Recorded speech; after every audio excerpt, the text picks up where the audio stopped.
Is it true that you write most of your songs in the shower? I do a lot of in the shower. It's usually, it's because it's when you're doing something that you're like not thinking about. So, um, sometimes like stuck and been like, I should get in the shower and like maybe I'll be able to figure this out. um, but yeah, my song For Peace, which is off my old album, I wrote that mostly in the shower. I So do basically you have like to like keep completed like that. a notepad next to the shower or something in case you come up with an idea? Well, it's fun to have to like if in the shower and I don't I'll just like repeat it over and over and then I'll move on to the next part and then I'll be like, all right, what was I singing before? I'll have to go back to that, sing it again, and a lot of like memory. But I have a pretty good with memorization, at least like Yeah. maybe not long-term memory, but like at least like right on the spot remembering things. But if I get out of the shower and I don't pull open something to record it right away and I Right. start like getting dressed or something, it's gone.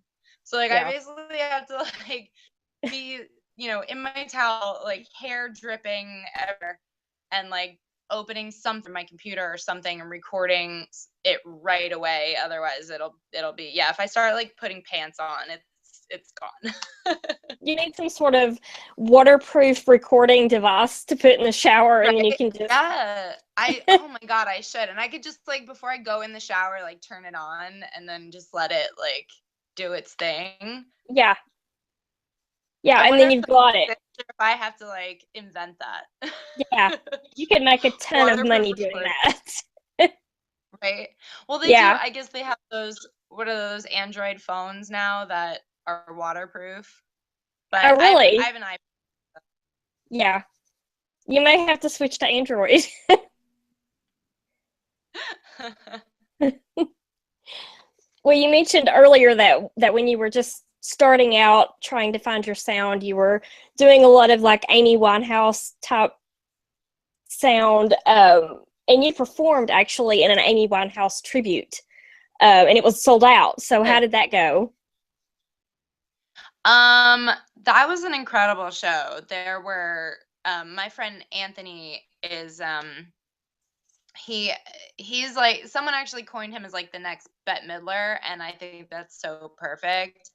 Um, but he was doing the Winehouse tribute, so he incredible voice. I've known him since I was like 14 years old, and he's always had this massive voice.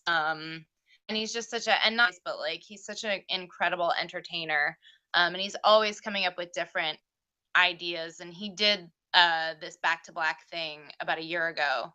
Um, and so it was like back by popular demand. And he had asked me, he was trying to think of acts that made sense to open for that. And so he asked me if I would open. But playing, I mean, that venue, it's in Asbury, New Jersey. It's called House of Independence. It's a brand new venue. It's beautiful. It's one of the bigger venues in the area. Um, and just like state of the art everything. And it was incredible. It was one of the best shows I've ever played. And not just because like it was sold out and there were like 500 people there, but Yeah. that there, the sound guy was great. It sounded amazing. They had a separate guy on stage that was just for the monitors. So like he Mhm. was controlling, what I was hearing, which um I've never encountered that before, which is pretty amazing. Yeah, and just, everyone, I think because people were there to see the Amy Winehouse thing and I fit with that show. Like people were really accepting of what I was doing and really like embraced, my music with open arms. So it was cool. It was definitely a cool experience.